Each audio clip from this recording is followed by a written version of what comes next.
Distinguished guests, Ambassador Sedat Önal. My name is Defne Arslan, and I'm the founder and senior director of the Atlantic Council Turkey program and Atlantic Council in Turkey.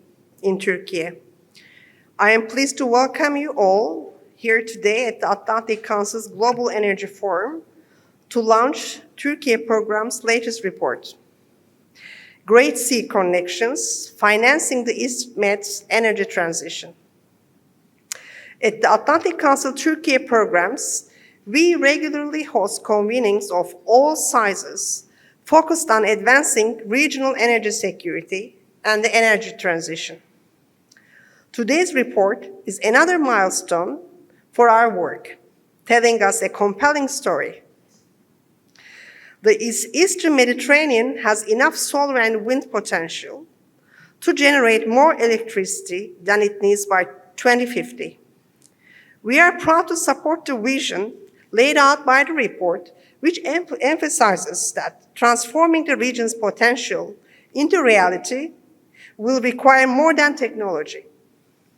It will demand creative financing, bold regional thinking, and above all, shared commitment to a more prosperous and peaceful future. With that, I would like to welcome the report's author, Karim Alkendi, who is with us today to discuss his research. Thank you, Karim, for this terrific work and excellent cooperation. Looking forward to hearing the discussions later. And I would like to take this opportunity to thank our partner for this report, Ebru Özdemir, Chairwoman of LIMAC, and also International Advisory Board at the Atlantic Council. Thank you, Ebru Hanım, for your vision and support, as always. Before kicking off our discussion, it is my pleasure to welcome to the podium Atlantic Council President and CEO Frederick Kemp for his remarks. Fred, floor is yours.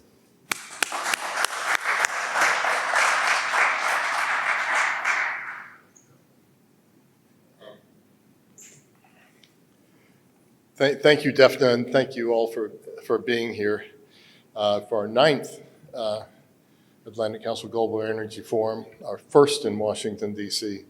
And I must say, just the buzz in the hallways, the buzz in the rooms, it really underscores what a vibrant community the global energy community is, energy-related community is, but also how much interest there is right now in gathering in Washington to think about all of these issues.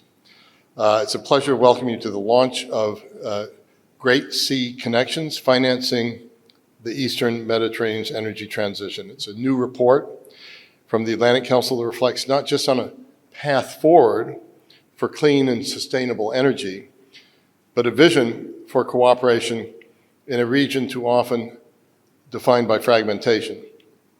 I want to salute Defne and our Turkey program, whose work continues to advance forward-looking conversations on energy, diplomacy, trade and defense on an important regional and indeed global crossroads. I particularly want to acknowledge and extend my gratitude to LIMAC Holding, our partner for the report, and its chairperson, Ebru Özdemir. So Ebru and I have known each other for many years. She's a friend, but beyond that, she's one of the business leaders that I admire most, not just in Europe, not just Turkey, not just Europe, but in the world. She puts her mind to getting things done in a business sense, in a philanthropic sense, and she does it. And that's the kind of partner the Atlantic Council loves. Dynamic, results-oriented, and determined to move the needle on issues in a positive direction for a better world. Turkey has a pivotal role to play in shaping the Eastern Mediterranean's energy future, and we all know that. From its strategic geography to its dynamic private sector, Turkey is uniquely positioned to serve as a regional nexus for energy. We're proud to be joined by partners such as LIMAC to explore these topics. I might also say that, as Defne knows, it's rare that I turn down an invitation to go to Turkey. and I don't think I've ever turned down an invitation to sail the Bosporus. And so, we can't have Europe on the left side and Asia on the right side in Washington, D.C., but imagine it during this event and maybe hear the lapping of water up against the shore to give it the right feeling for the discussion. And with that, it's my great pleasure to hand the floor over to our moderator, Lee Beck, a non-resident senior fellow at the Atlantic Council's Global Energy Center, to kick off the panel. So Lee, there you are. You're going to kick us off. Great. Thank you so much.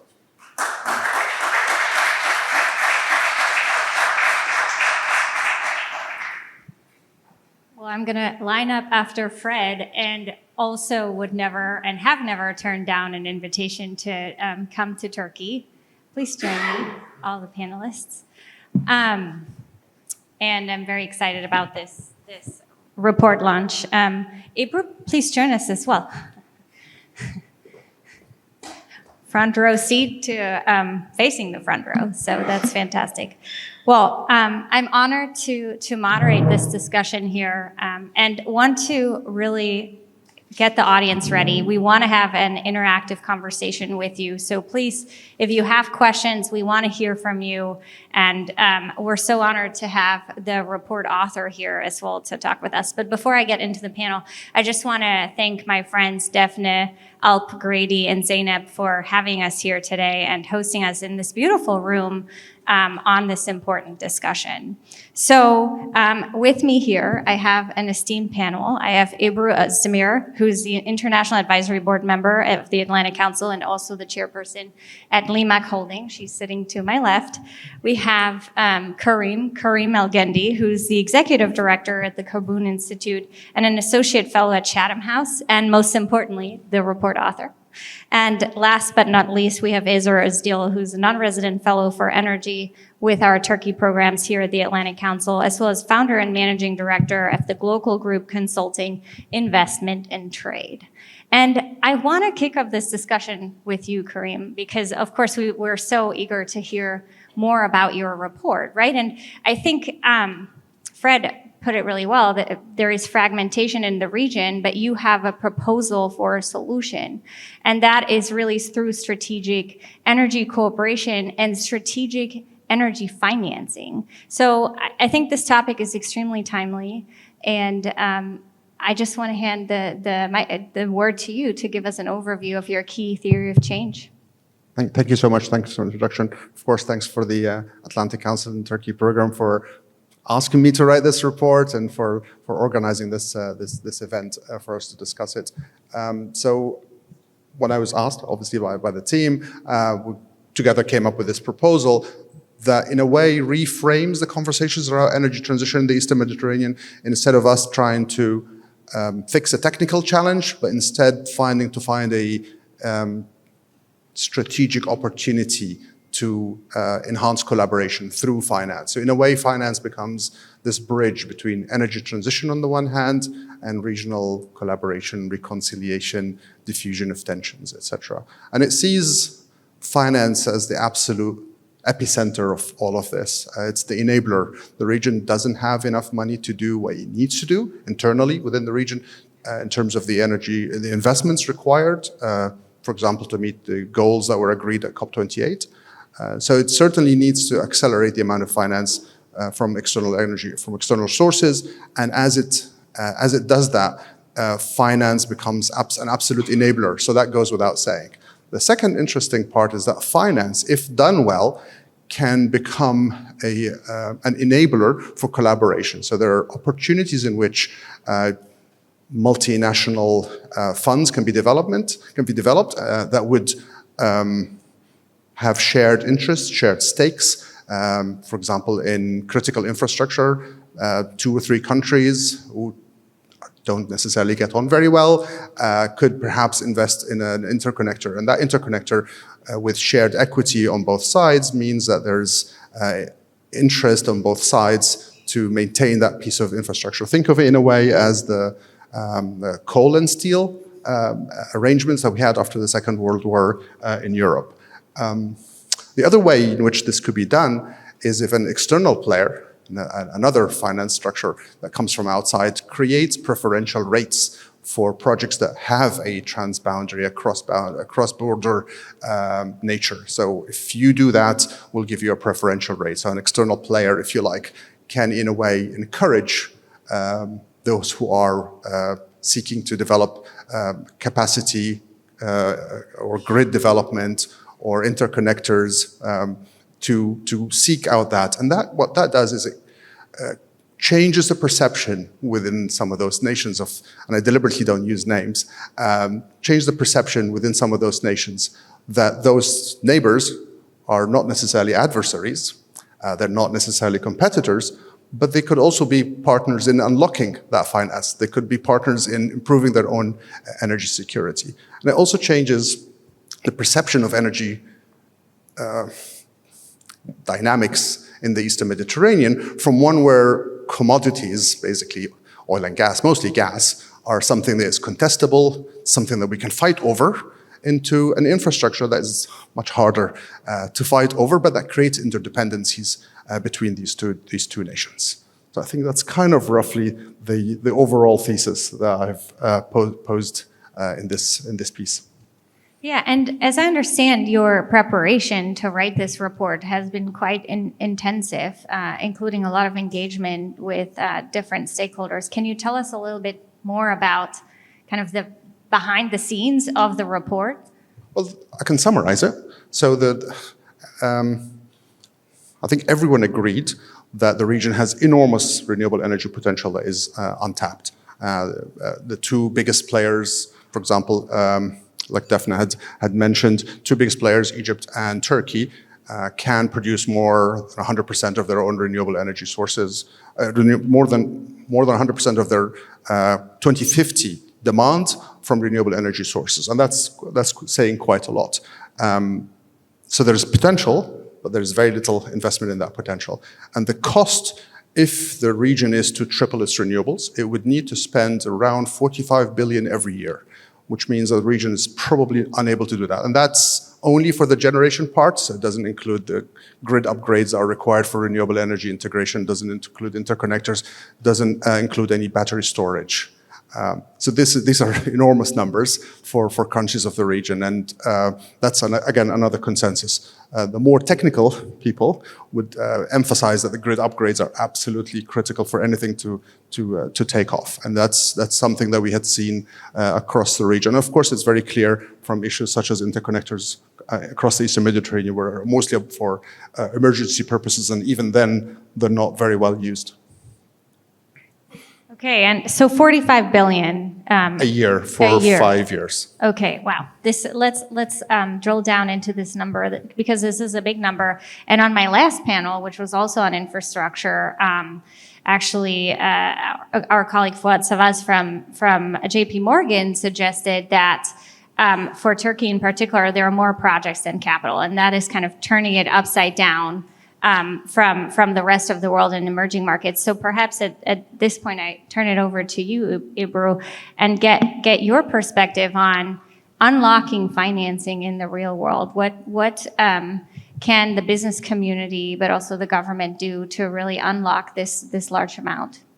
Thank you very much. And first of all, thanks for moderating it. And thanks to Karim for the report, because it's very extensive. And, I thought this would be like a report that we can use to teach people how to finance. So thank you for that. And I'd like to thank you to Defne Hanım, that our partner for all our projects, and Defne and Grady for organizing this, and to Fred for accepting always our projects that are, that we come up with Defne Hanım, even making a documentary, right? We did the first documentary of Atlantic Council a couple of years ago about migration. So I really like the fact that with Atlantic Council, we address opportunities and as well as the problems in the region. So the idea of this, I'd like to start with the idea how it came from, because it's gonna be, I'm gonna connect it to this, the question that you asked. I mean, everyone thinks that like sustainability, maybe the grass or the flowers or the trees. It's not that. Sustainability is actually related to finance. So whatever the projects are, it has to be financed and it has to be realized. So that's very important. And as you clearly stated, there's a very big gap between what's needed and what's available. So we have to definitely use different sources of financing. Currently, Turkey have established close to 120 gigawatts. And out of this, actually 59% is realized from the renewables. That's a very good amount. I mean, Turkey is a very big country. I mean, we have like close to 90 million people living. We are in the crossroads. And we have big ambitions. Probably until 2035, we have to realize 30 gigawatts more.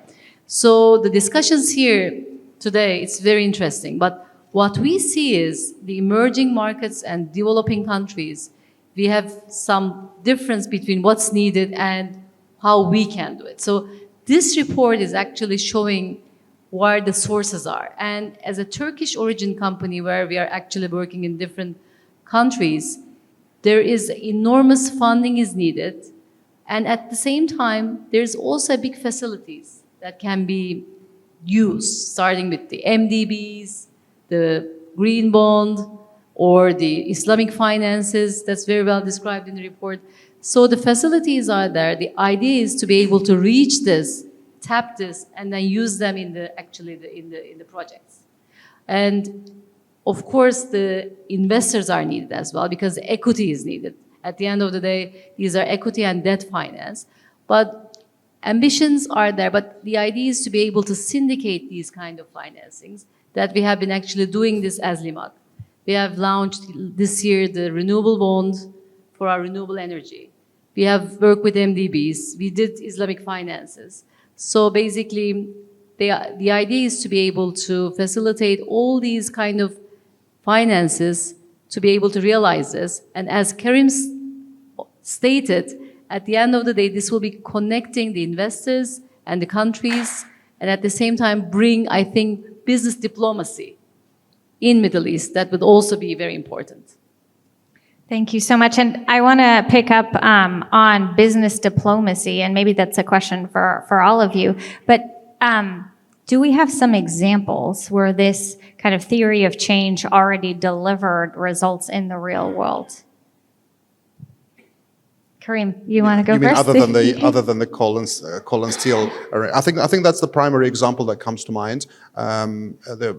Basically creating an interdependency that makes it in everyone's interest to maintain the status quo and not to undermine the other's interest. I think that's a great example of an ever closer union kind of arrangement that we had seen in one region that had succeeded. And now we have, at least on the grid side, we have the greatest energy grid in the world, 500 million people connected through one synchronous grid that works seamlessly, except for the 28th of April in Spain, but in general works really well. Thank you. I mean, the financing, actually, the collaboration comes. The one part that I missed is the ECAs that are very active in these kind of financings because there's some certain equipment are delivered, are brought from different countries. So basically, the business diplomacy or the collaboration definitely lies in first step in the financing. And afterwards, more investors are coming, like to Turkey, around the region. And by this way, from the investor and the financing side, we see the collaboration is there. And as I said, everything starts with business diplomacy. And this definitely helps the political diplomacy as well.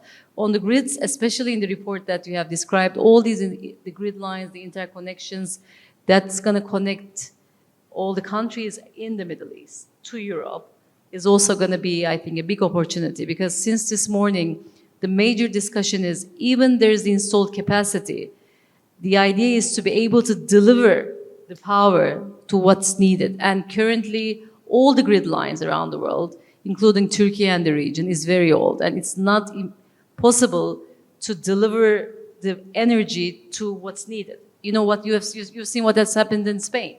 Even in developed countries, the grid is a big risk area that we see. And especially with the renewables are taking more and more into power, you see that there's a system, in the system, there's a big imbalance that has to be balanced through AI and through technology. So this means that there's going to be more collaboration needed and plus more grid capacity around the region as well. And Can I come back on this? Karim. And, Yes. and I completely agree, and I think the issue we have with renewables intermittency, and the Spanish have refused to tell us what happened, but This there is morning they made the statement, the Minister of Energy. He said it's like a multiple of reasons, but all are connected to the grid management, as I understand. But the main issue is that renewables tend to be the most vulnerable to variation in frequency, and as a result, you could have a situation like we had in Spain. And the solution to this is battery storage and interconnections, and that's how you manage such intermittency. The storage-backed hydro, storage-backed solars and winds, definitely this is the answer, and the technology is needed there. Exactly. Maybe at this point, we actually go to you, Izer, because I think you could talk a little bit more about the grid in Turkey and the potential that is there and what is needed to really unlock this potential. So, Karim, I think you state that by 2050, there's actually potential to generate more than 105% of what is needed. And then, of course, there's the goal to have 65% of renewable capacity by 2030. And that in addition to a lot of clean firm power infrastructure that Turkey is building right now. So I'd love to hear from you what you think is needed to kind of translate some of these ideas into reality. Basically, I followed your previous session as well. So I was about to talk about the same remark of Fuat. Fuat perfectly described the situation in Turkish energy industry. Too many projects, but little money. So in Turkey, we never have a shortage in the projects. Always we have over the helm in terms of projects. Even I know that most of the companies are reviewing hundreds of different projects, but taking one or two when it comes to the investment. It was very interesting point for you to know that when, for example, Turkish Energy Market Regulatory Authority announced the storage projects, the applications had reached to 75 to 80 gigawatts in overall. Basically, it was almost near to Turkey's installed capacity at that time. And the cost of the project was around $65 to $70 billion. Of course, all of these projects will not be realized, but just an indicator to show the appetite of the Turkish investors to the energy projects. So in the current situation, I think Turkey is in a quite good position in terms of renewables.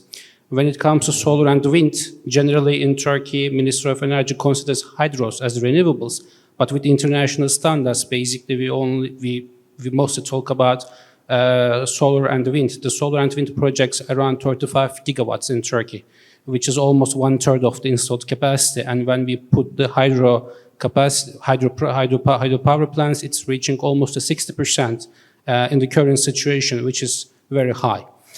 However, we started to see the problems of the overloaded transmission lines, especially during the peak generation times around 4, 5, 6 p.m., for example. Especially during the last holiday season, transmission line almost overloaded. And basically, the Turkish transmission system operator had very difficult times to manage the systems. When it comes to the European examples, for example, almost 3-4 weeks ago, we have seen Spanish case, the total blackout because of the overloaded transmission lines. So this is the case in Turkey. Turkey should increase the capacity of the transmission line. This is the first point. And of course, Turkey definitely increased the interconnection capacities between Greece, between Bulgaria, between Syria, between Iraq, in order to balance this excess power with other countries. Secondly, this is a little bit technical detail, but I believe that it is going to make big difference in Turkey, which is about the storage systems. If you go to the Western European countries, the energy storages can charge their capacity from the grid when energy is overloaded to the grid. This is especially happens during the night times or when the production is high around 3, 4, 5 p.m. Unfortunately, EMRA didn't allow storage operators to charge their batteries from the system. So that's why we need to reconsider the role of the batteries in the Turkish system, not only as peak shaver, but also as storage units when the generation increases. So that's why energy storage can be a flexibility provider in the Turkish system, and I believe that this is going to bring huge changes in the Turkish transmission system. So I think for the first round is enough. We can continue. Yeah, and I think I like where we're going with this conversation, because now we're looking at the theory of change that Karim, you proposed in your report, and we're matching it against reality and what needs to happen. So maybe I can go back to you, Ebru and Karim, to kind of outline some of the steps that you think are necessary to get from where we are today, aging infrastructure, kind of overloaded transmission, to this future. Do you want to take it first? So the transmission that's what's been discussing around the world now, and also, as you clearly stated, it's a big issue in Turkey as well. So regarding the generation, there are many models that we apply, like PPPs currently in Turkey. That's the new model that was introduced, the YEKA model, that the government gives you a certain guarantees to purchase the power. But in transmission lines, there's no financing element yet for the private sector. So I think this is going to be done by the governments, maybe with the MDBs, with the World Bank, and so forth. So the transmission lines is going to be like the responsibility of the government. And in Turkey, it's also the government institutions are investing there. So basically, I think the current bottleneck is mostly at the grid line. But in the generation, I think, yes, there's a lot of projects in Turkey, but at the same time, we realize the projects as well. So there's a certain percentage of the projects are being realized by the investors. So there is no lack of investors in Turkey. But at the same time, a lot of projects are being realized by the private sector in Turkey. And I was just speaking to a foreign investor, and he said, oh, there's so many local investors in Turkey that we can't even find room to come in because we can have access to the financing. But the grid, I have question marks. Maybe Karim can add more to that. I mean, I don't know how to finance it from the private sector, as no PPP model has been introduced there. I completely agree. I think it's one of those tragedies, if you like. The grids doesn't get the support it needs, and then furthermore, we're seeing some grid defection in some countries, perhaps not in the Eastern Mediterranean, where people are using the grid less because they have their own solar panels, so the operators are making less money, therefore are unable to update to maintain the grid as well. And I think the fundamental issue we have here is, we are seeing these mega trends globally and in the region of electrification. We're using more electricity as a share of our total energy use. We're seeing decarbonization as a trend. We're seeing digitalization. But with those, we need to emphasize two more trends: interconnectivity and resilience. And if we don't pick this up, the system isn't going to progress. These mega trends have to move at a comparable speed. If they don't, something is going to give, and I think that's certainly the case when it comes to the interconnections specifically. And one quick point I wanted to add about the grid upgrades and interconnectivity is that we're seeing an increase in efforts to add interconnectors. So, for example, the latest news that came out of Turkey expanding its interconnector with Syria, and of course there is the Great Sea Interconnector and Gregi. And on the Spain story, it was Morocco's interconnector with Spain that allowed the grid to come back on in Spain. It gave the inertia they needed to come back on, which is a little bit of an unknown. I mean, everyone knows how France played part in the demise of the grid on the day, but the following day, it was Morocco that supported that through that interconnector. Can I have one addition? It's going to be a different perspective, but still, I believe it's worth to think about it. I was Secretary General of Oil and Gas Association previously in Turkey, and when we were working on the natural gas system back in 2013 and 2014, the natural gas system was very fragile in Turkey at that time. Especially locally, transmission of gas from east to west was almost impossible during the peak demand time. And only way to balance the system was giving orders to some power plants to stop production. And I know that Ebru Hanım also had difficult times when we received this kind of orders. We have studied build, operate, transfer model for pipeline construction in order to open the private sector a room. Because the state-owned transmission operators can be quite slow, and it can be very difficult to find them enough financing resources to construct huge pipelines or huge transmission lines at the same time.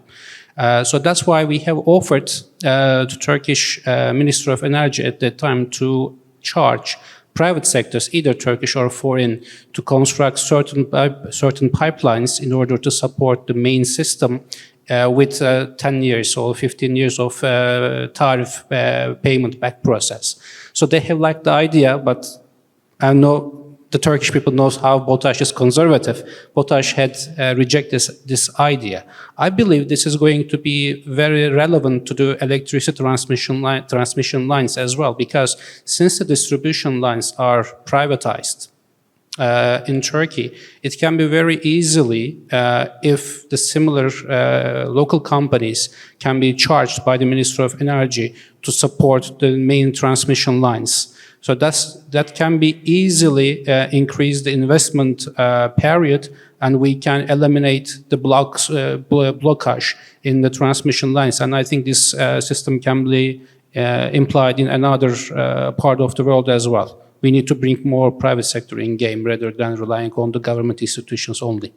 So what you mean is actually to introduce systematics like the availability payments. Exactly. As done in the gas. So actually the generation is done by the private sector.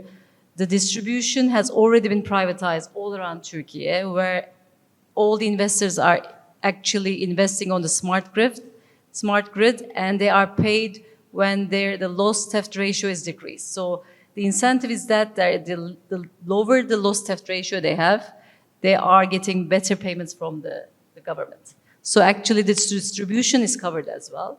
The only part that has not been covered is the transmission lines, which could be financed by the private sector, again, as you suggested, by the availability payments. So what we have seen is in Turkey and around the world is when the private sector invests, it's much faster and it's more efficient. So I think I agree. I mean, we have to find a way to add an angle of the private sector to be able to invest in the transmission lines as well, to be more faster and efficient. Yeah, and I think this is an important topic to drill down onto, right? That there's a lot of hunger for infrastructure investment, but it's really the inefficiency of process throughout, from permitting to kind of approvals to siting, that is really what's holding up projects, along with also supply chains potentially. But I'm really curious for all of your views, is really the first of all, when you say transmission is really slow, what time frames are we talking about? And then kind of what time frames are we hoping for and expecting if we kind of unlock more private sector involvement? Like, what is ideal? And Karim, I'm also really interested in your perspective for kind of realizing your visions of what time frames we're talking about. Maybe I can start. If you go to ENTSO-E and ENTSO-G websites, these are the unions of the transmission lines. ENTSO-E means Electricity Transmission Operators Union, and ENTSO-G means Gas Transmission Operators Union, which are European bodies. They publish forecasts they publish plans, investment plans for 5 to 10 years in order to increase the grid level. For example, right now in Turkey, if you start the permitting processes of a renewable energy project, the only licensing and permitting process takes like 3 to 4 years. And when you get connection agreement done, basically the transmission system operators or local distribution companies can give you this connection agreements, but you can start connection in 4 to 5 years. Basically, in 5 years, the world changes, the technologies change, and basically available resources are changed at the same time. When you go to outside of the Turkey, for example, I'm covering a project in Romania.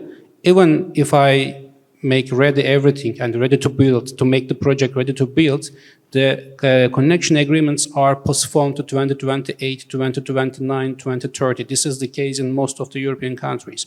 So that's why I'm saying that the private sector should be injected to the investment of the transmission lines, and the companies should not wait 3 to 4 years in order to inject this renewable energy sources into the grid.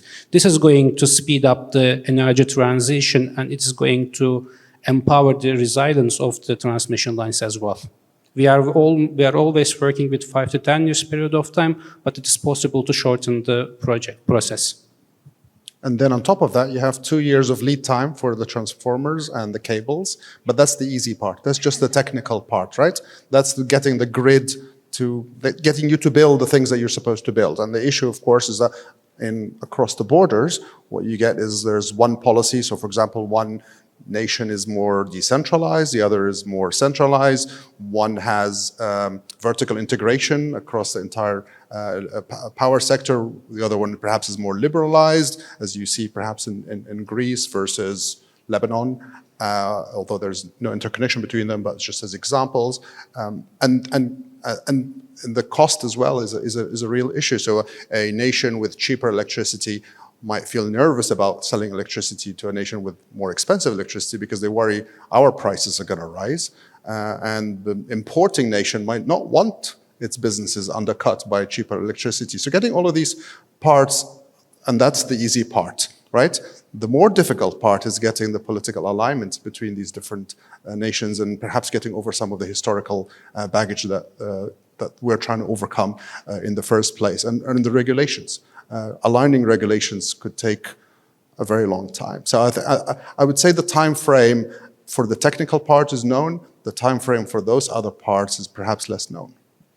Okay, so I just want to summarize this for our audience because I think this is really, really important and I want to drill deeper. But what I'm hearing you say is all of the things that we in the energy community all talk about, the long lead equipment times, the permitting, all these technical things that you are calling the easy parts.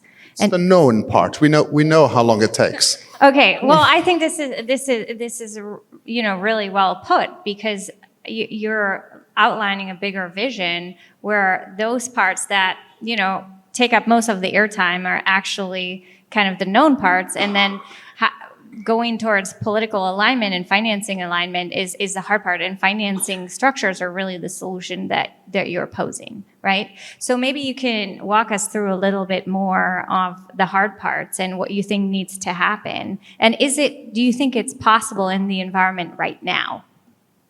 In 2025, in some parts, for example, I mean, you've seen agreements between Egypt and Greece that seems to work quite easily. The arrangement between Greece and Cyprus, again, was really easy. There's more arrangements in the pipeline between Egypt and Cyprus directly, and I think the cable to Israel as well is likely to happen if there is financing for that. The regulatory alignment perhaps is going to be the most difficult part. The market reforms required for some parts of the region are going to be incredibly difficult to align with others.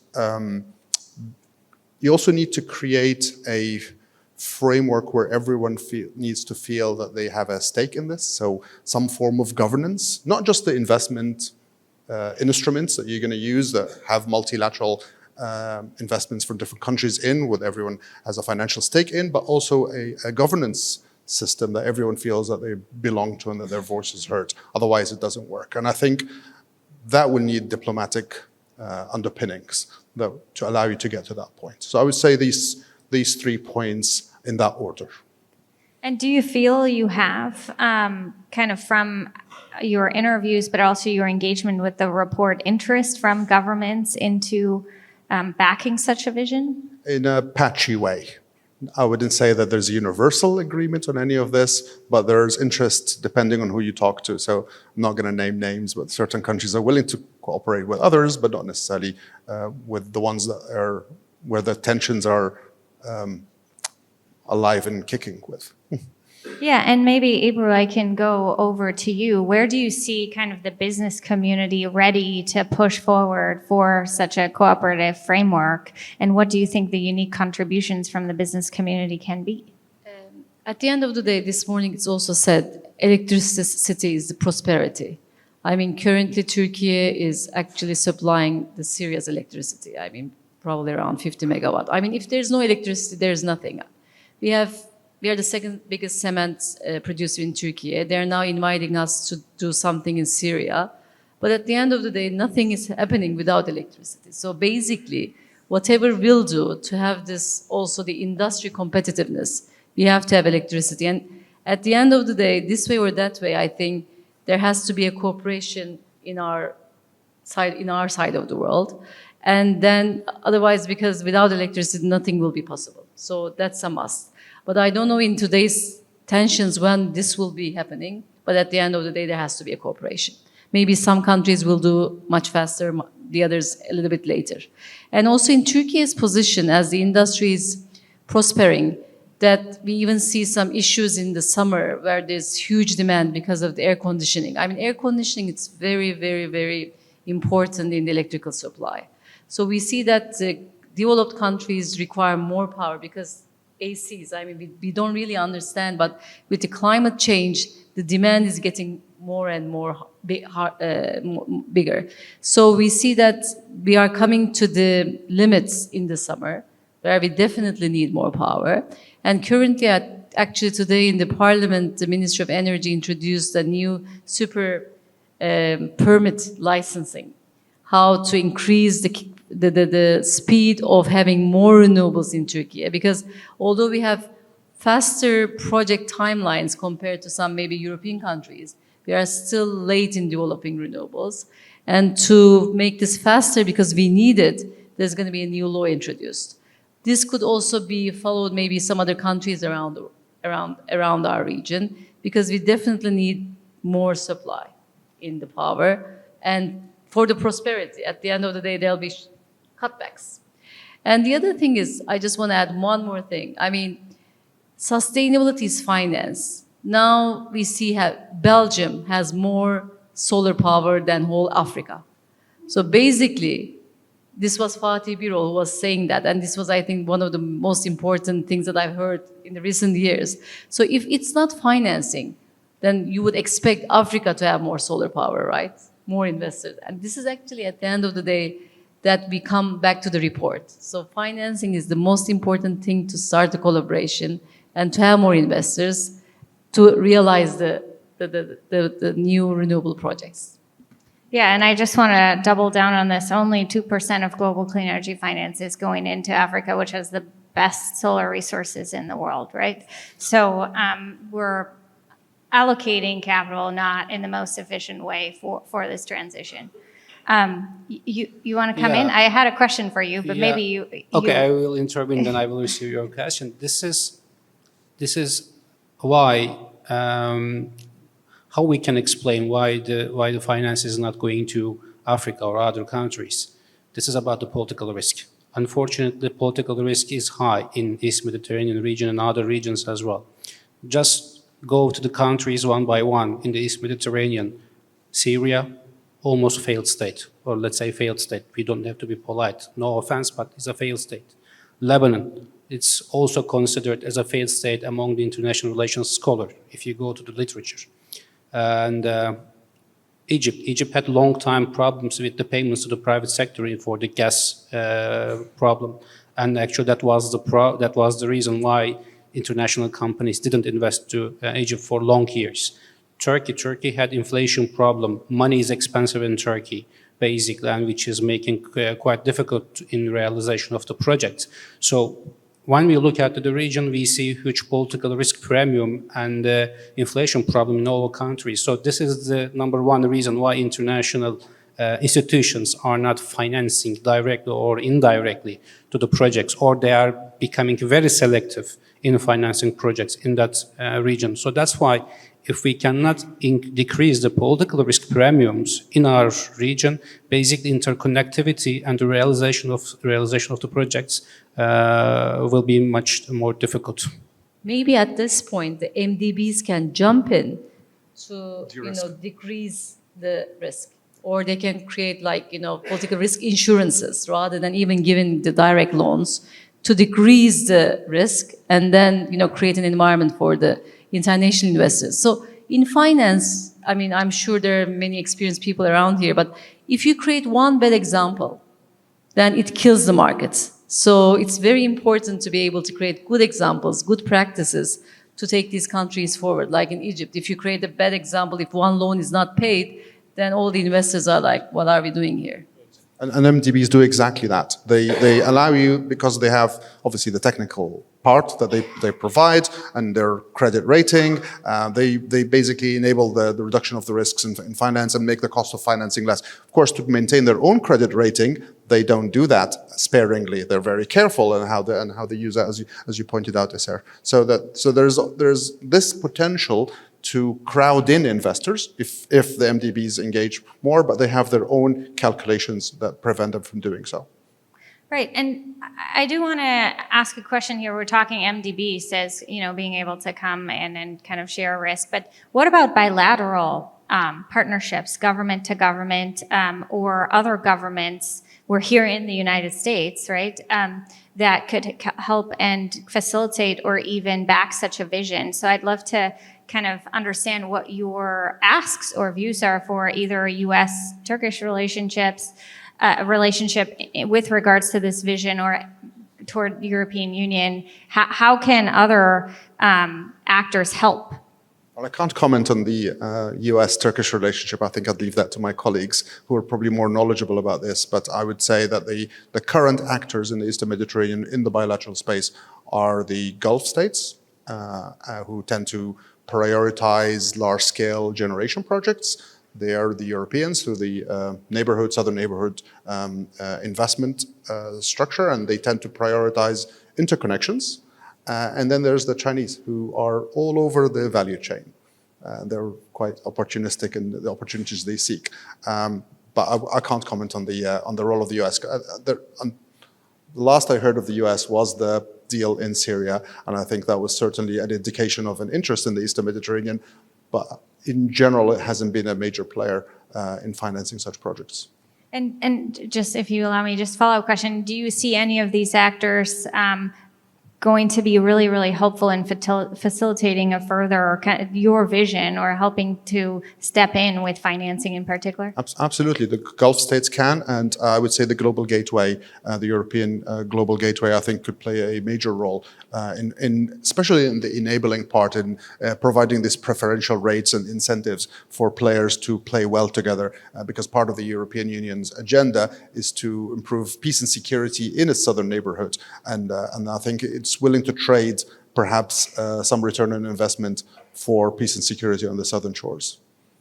Ebru, over to you. I think you'd love to chime in on U.S.-Turkish relations. Yeah, before that, there is, as I'm going to add to Karim, there's some Gulf countries that are talking about bilaterals now, also with Turkey as well. And actually 20 years ago, there was a framework agreement between Turkey and United States to build around 10 hydropower plants. But then this didn't move really forward, and all these hydropower plants were built by actually later local investors. Now we see DFC is active, and they're working with some Turkish companies to do some financings. And but we don't really see a big move right now between Turkey and United States in Turkey. However, I think there's a big potential there. Right now, as you said, there's a cooperation in Syria between Turkey, Qatar, and United States that I think it's very important. And this could also be replicated in Turkey in renewables as well. So bilaterals could also be very good to build bigger scales, like 1,000 megawatts between the Turkey and United States to build bigger scale projects. And I think there's a room for that, and especially seeing DFC's appetite, the way to finance plus technological cooperation could also be a very good cooperation in Turkey. Well, the bilateral cooperation can be meaningful when you put private sector into the game. What we see if G2G level relations are established between Western countries, we see that private sector is becoming more and more visible in that projects, because Western countries are coming with the finance option and with the institutionalization. But if you go to Eastern or Central Asian or East Mediterranean or in Caucasian countries, you see that G2G relations are bringing more government-to-government investment. For example, when Turkey and GCC countries announced the joint investment in energy sector in Turkey roughly 2 years ago, I remember that we were discussing it in Dubai with Karim again. Everybody was talking very high about the project cooperation, but 2 years passed, nothing happened basically. These MOUs didn't turn to real projects because even if it is a government-to-government project, the investor, even if the investor is going to a foreign government, they are looking for the fundamentals. And if finance is not there, basically projects are not turning to reality. So that's why when we are talking about G2G relations, it can be good, it can be bad. Generally, we need to find a way to inject private sector into the game. Otherwise, projects cannot be realized. But in the meantime, we see a lot of local players actively investing in renewables. So this is also a challenge because we keep on adding power, but not at the mega scales. So this is the thing, because the Turkish local investors, of course, potential or the resource or ability to reach financing is not unlimited. It's limited, so it's increasing, but maybe not as expected, but a little bit below that. And what do you think can be done to kind of unlock more financing? I think we need to be able to reach more financing around the world with a combination that's described in the report, like the MDBs and the loan, especially the bond market, because what we see is the bond market, especially in the green bond market, it's very, very big appetite is there from the sustainability funds, ESG funds, and so forth. And the ECAs are very active currently, especially European ECAs. They're desperate to do more businesses. So we have to be able to increase the syndication of the loans, but the issue then will be the equity, where probably we'll need more foreign investors there. And then there's the other easy opportunity, in my opinion, that can perhaps be resolved easily, which is climate finance. So things like the Green Climate Fund, Climate Investment Fund, and the Global Environment Fund, which only disperse 6%, around 6% for the entire area of North Africa and the Levant. Turkey is deemed an economy in transition, so it's not eligible to any of that, and that was one of the reasons that it wouldn't sign the Paris Agreement for a very long time. So in other words, some paperwork can potentially fix this. The reason the South and East Mediterranean don't get as much finance is basically administrative capacity, their ability to put in the right paperwork and make a good case for this kind of finance. And that can be resolved, in my opinion. And I think this is a great bridge. Quickly, just to you, as we're going to COP30, Brazil, which is obviously expected to be very focused on fuels, but also kind of rallying emerging markets around infrastructure investment. Are you taking your vision to COP? What are you hoping from COP? Well, this particular COP is a tricky one because it comes at a very fragile geopolitical moment, and Brazil obviously has taken that as part of its BRICS presidency as well. So there's another agenda going on in the background. It was supposed to build on the success of COP28 in getting the stock take to be ambitious, followed by a successful COP29 in Azerbaijan that would put the money on the table. And none of those things happened exactly as they were desired. So the scale of the ambition that can be achieved out of COP30 is hampered by the previous two COPs already. Now, I'm happy to take this. I haven't booked anything yet for COP30, and I'm still considering that, but it's certainly an opportunity for regional integration proposals. I know of many who are increasing in this space, specifically around the Mediterranean. There is a number of visions that it has demonstrated that plans for integration are becoming key to national energy transition plans. Great. So I think now in this panel, we're going to fast forward into the future. and we're going to imagine that we succeeded at building a well-connected, renewable powered Eastern Mediterranean. So I'm curious, we'll start with you, Ezer. What do you think in that vision Turkey what role will Turkey play? Will it be an energy exporter, a hub, a connector?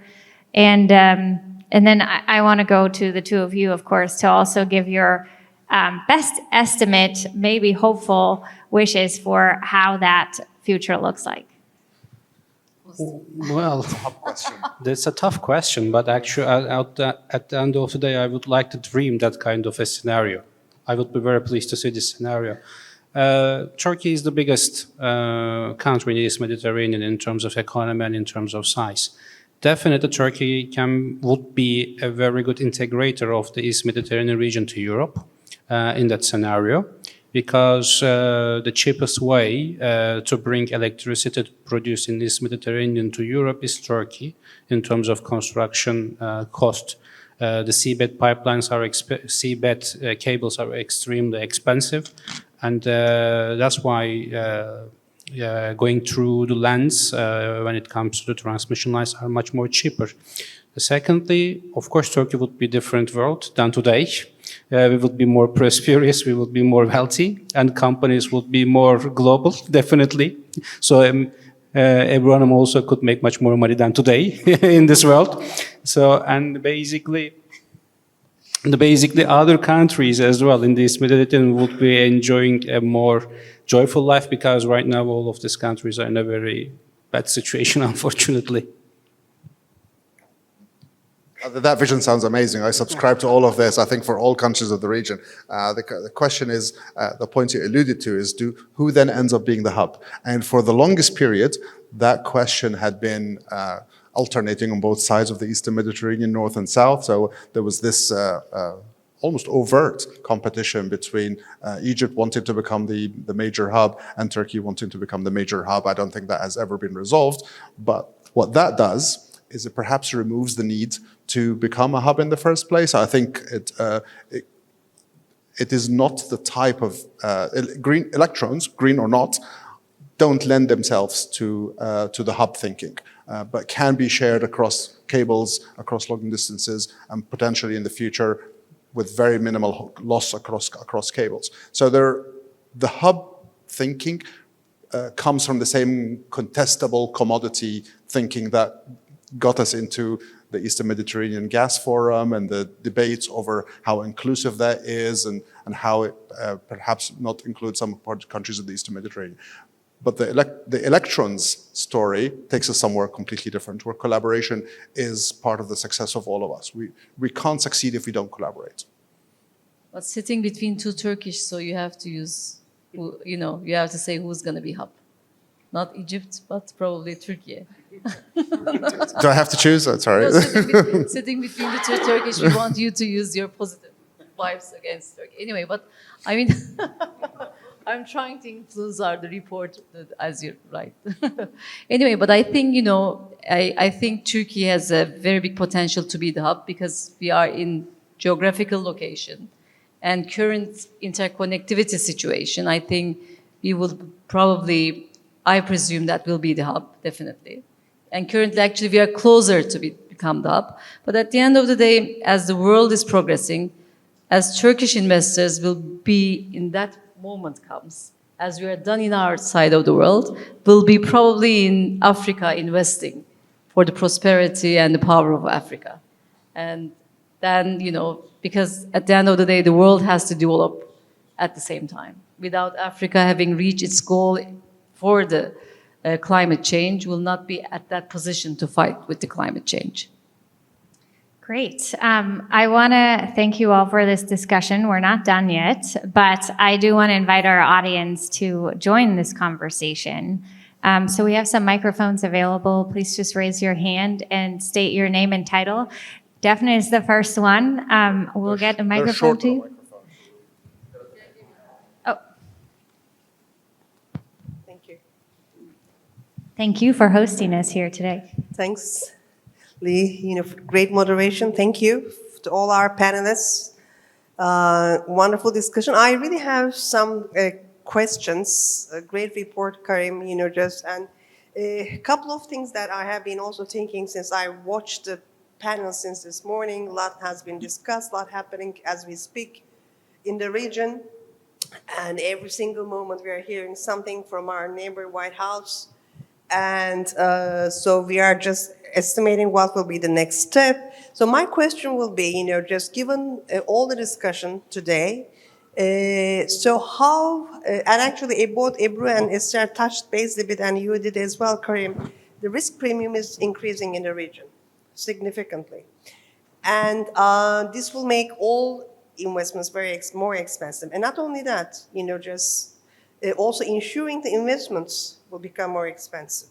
So given all that environment and assuming that, with the geopolitical risks and also President Trump's ambition, make America great again, trying to attract all the investment to the US, how this will affect this, actual availability of real financing in the region is my question. So if we can touch base on that, will be great. Thank you.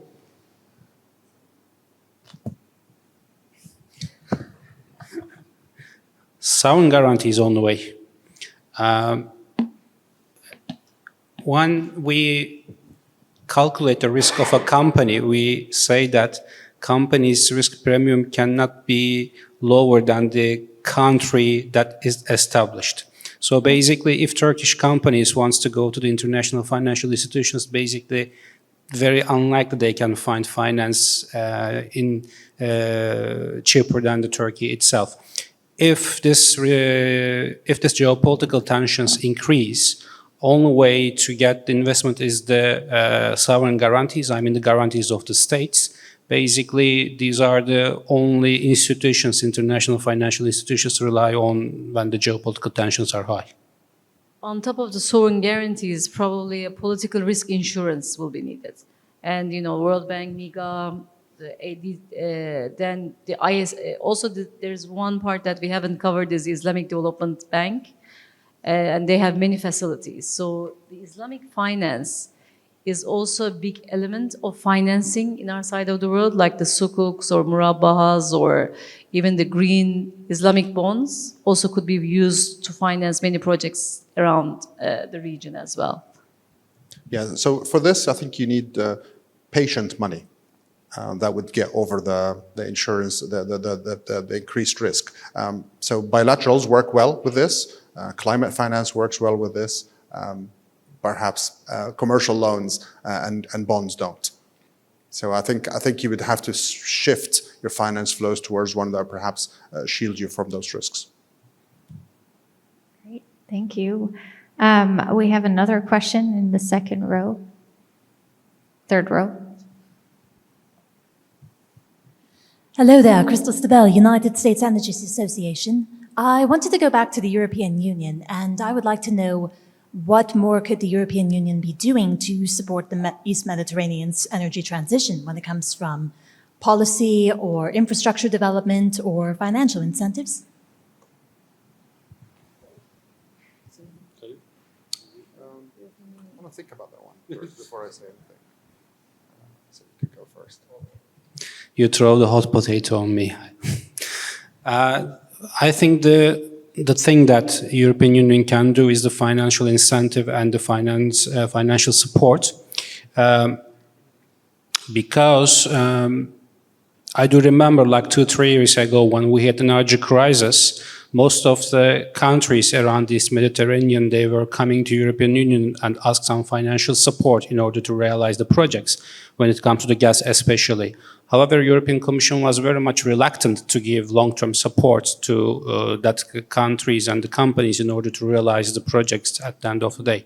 So the European Union is more inward-looking than outside, than forward-looking union in nowadays. So basically, lack of political leadership in Europe is affecting the realization of the projects, and that's why if EU wants to support the transition in East Mediterranean, the financial support and incentive mechanisms can be the number one option. Okay, so there's the easy part, which is the money. right? So that's European finance through Global Gateway or other mechanism. I think that's understandable. There is policy coherence, which in some cases, I mean, we're past this, but 3-4 years ago, the European Union would be saying one thing and doing the exact opposite of that thing. For example, we're saying we want all the gas that is available, but we only want it this year and we don't want it next year, for example. So please invest. We'll buy it this year, but we won't buy it next year. They would occasionally suggest that if you build this pipeline in the Eastern Mediterranean, we'll buy it, but then they will say we actually don't want a lot of gas. We want less gas next year and the following year, and by 2030 we want the X percentage less. By 2050 we don't want any gas, or 80% less gas. So some clarity from the European Union would be really helpful, but I think we moved past that point. We haven't seen this kind of policy incoherence for a while, and what we are seeing now is the Pact for the Mediterranean, which is currently being developed at the Commission, and there's wide stakeholder engagement happening in consultation with many on the southern shore of the Mediterranean. And there's a plan called the TMED plan being developed, which is mostly infrastructure development across the Mediterranean, mostly power, and as well as industrialization. So there's certainly a lot that the Europeans have on their desks right now that could contribute to this vision. Can I ask just a quick follow-up question? And I see your hands. Just, do you feel this posture from the European Union has changed more? Did the EU become more inward-looking over the past few years? Yes. Yes. Okay. I just wanted. My short answer is yes. Okay. I just wanted to call this out because I think this is an important point. Yes, we'll come to you, Ambassador.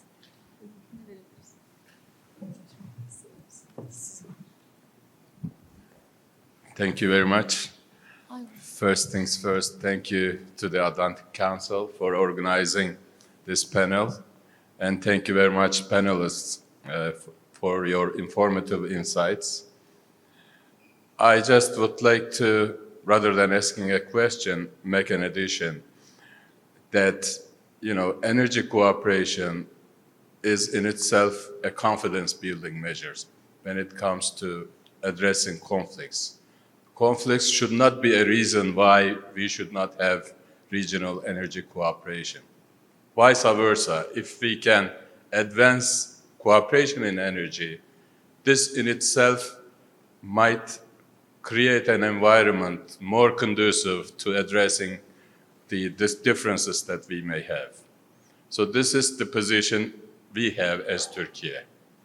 And our president is on record calling for a regional cooperation mechanism on energy, gas, and other things.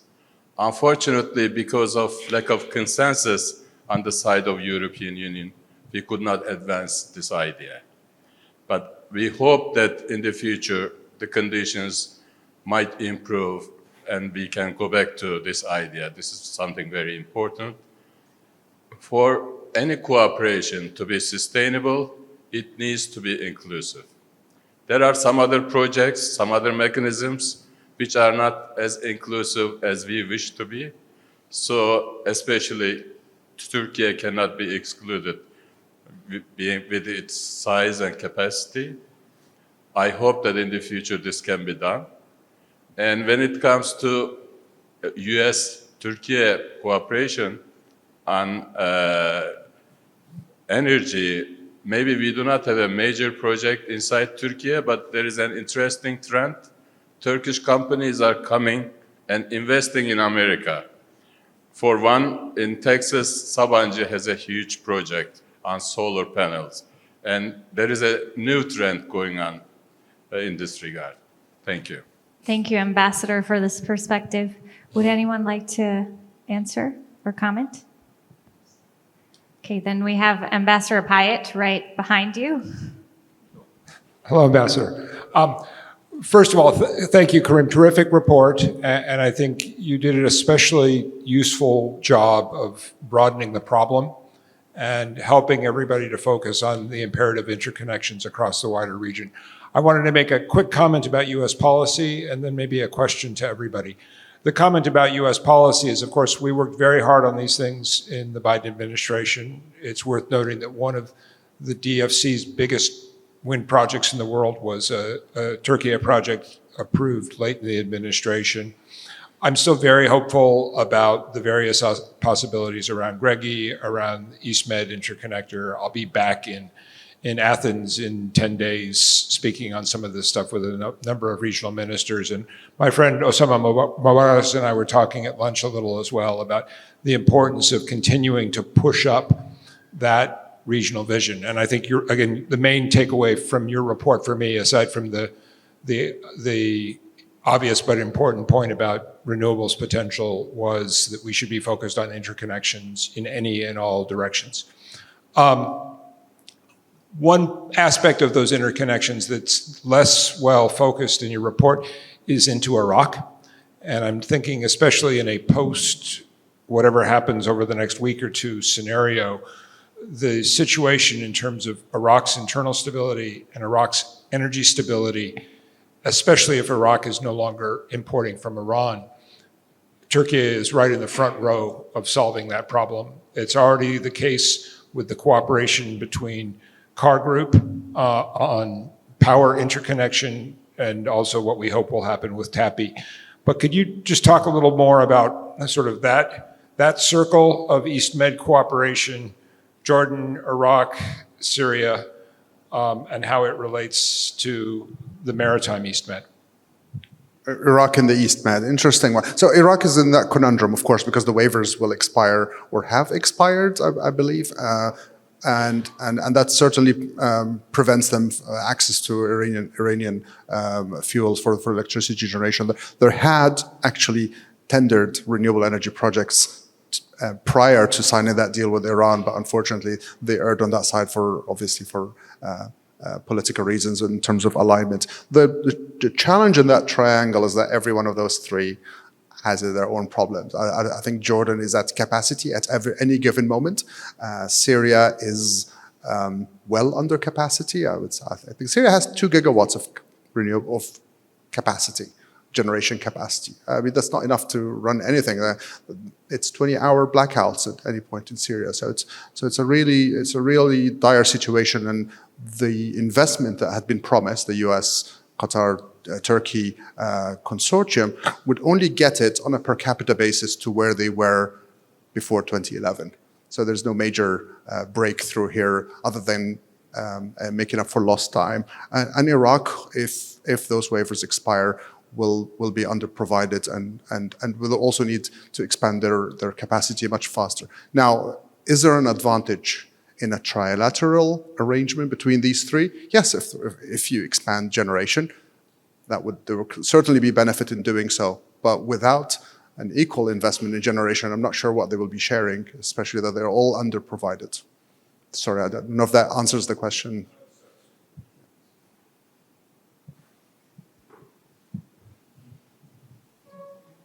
Thank you. So my name is Osama Mubarak. I'm the Secretary General of the East Mediterranean Gas Forum. And actually, it's not a question, maybe a couple of comments. First, thank you very much for the report. It's very interesting. I've not read it, but your brief about it is very interesting. And my first comment is that what you are describing and the ambitions in your report, this is exactly what we're trying to do as East Mediterranean Gas Forum. So why we made or we established the EMGF is we found a lot of gas resources in the region. For several reasons, they are not monetized. And how can we get the different stakeholders together to overcome these challenges to monetize it? So resources underground does not have value. To make this a value, we need to extract it. And this is what we're trying to do. What we're trying to do is to make value for the resources when we extract them, then enlarge this value, and as much as we can, share this value among the different stakeholders. So this is, to some extent, my first comment, and also goes to what you said about governance of this collaboration. I believe the EMGF is providing a very interesting and reliable platform to be this governing body.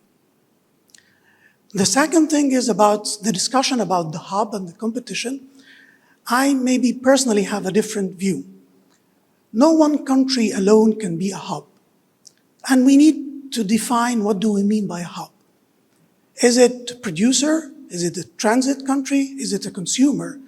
But actually, to monetize these resources, we need all these stakeholders together. We need producers, we need infrastructure, we need transit countries, and eventually markets. So Egypt, Turkey, Israel, one country alone cannot do it and cannot be a hub. So that's why, as EMGF and also in the region, we believe that the whole region and all the stakeholders can work together to make this a success. And it has to be win-win. It has to be beneficial and added value to each of the stakeholders. And we have successful examples. For instance, gas flowing from Israel to Egypt, part of it through Jordan, and some of it going to Europe. So it's beneficial to all of these stakeholders. So this is my second point. The third point, I agree with what the ambassador said, is that energy can change the landscape. And also, energy has classically been known as the fuel for conflict. But I think we have an opportunity here to change this concept that energy can be, maybe catalyst for peace is a big word, but at least it can, energy integration and collaboration can support withstanding some of the conflicts that we see. Maybe my last point is that the EMGF is not excluding anyone, is not against any country. And we have it in our statute that established the organization, is that the EMGF is open for any country from the Eastern Mediterranean that wants to join, provided that it approves the statute and is willing to collaborate with the stakeholders and our member countries. So definitely this is not just the statute, but this is the concept and belief of the EMGF and our member countries. And we are definitely happy to collaborate with any organization or any country that believes in the concepts of collaboration and energy integration. Thank you. So one thing to pick on. And I believe that the transition from molecules to electrons could be the enabling factor to change that from energy from being this fuel for conflict into this fuel for collaboration. And I think the best part of the report is that part. Like, you know, at the end of the day, by a regional collaboration can be reached through this energy. So, I mean, and also as our ambassador said, what we need in our side of the world is more collaboration. And this can be done through energy and through sustainable energy as well.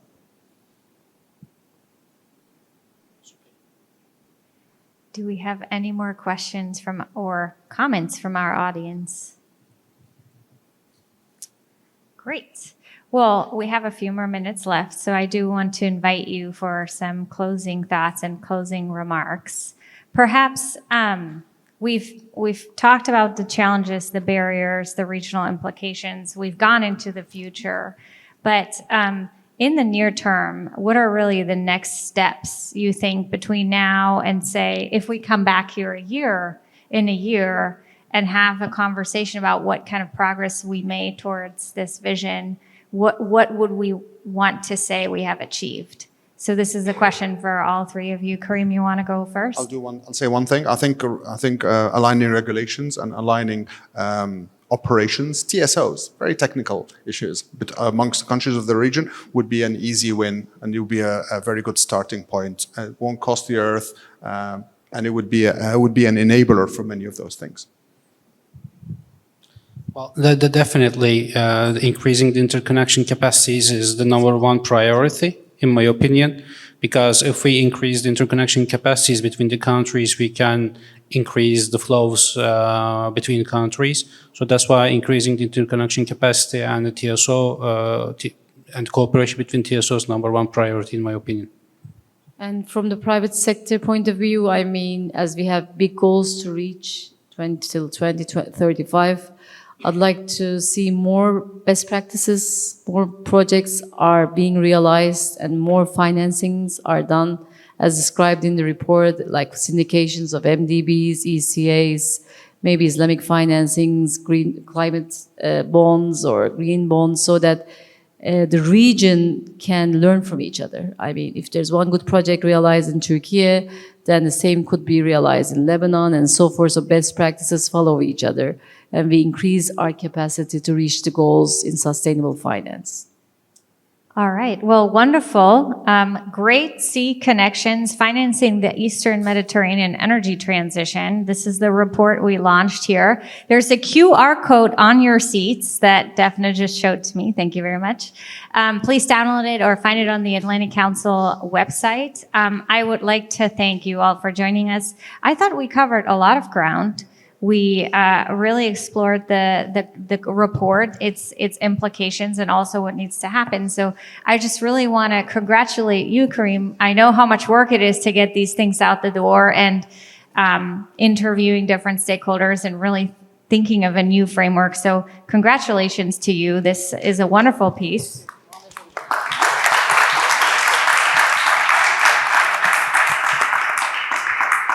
And then, of course, Ebru and Izer for joining us here on this panel. And Thank you for moderating. thank you very much. And of course, the Atlantic Council Turkey program for having us here and making sure we're well taken care of. Thank you very much. Thank you. Thank you.